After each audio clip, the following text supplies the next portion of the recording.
this video, I am going to show you how to copy a page on Wix or how to duplicate Wix pages. So let's see how we can do it. To do this, at first you need to open your Wix website editor. Now from the left menu, just click on Pages and Menu.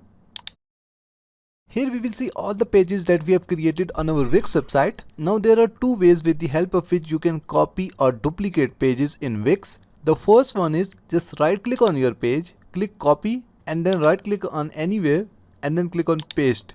And as you can see that our page is now copied. Now to change its name, just enter a new name here and then click on done. And the second method is next to your page, click on this three dots button and then click on duplicate from here.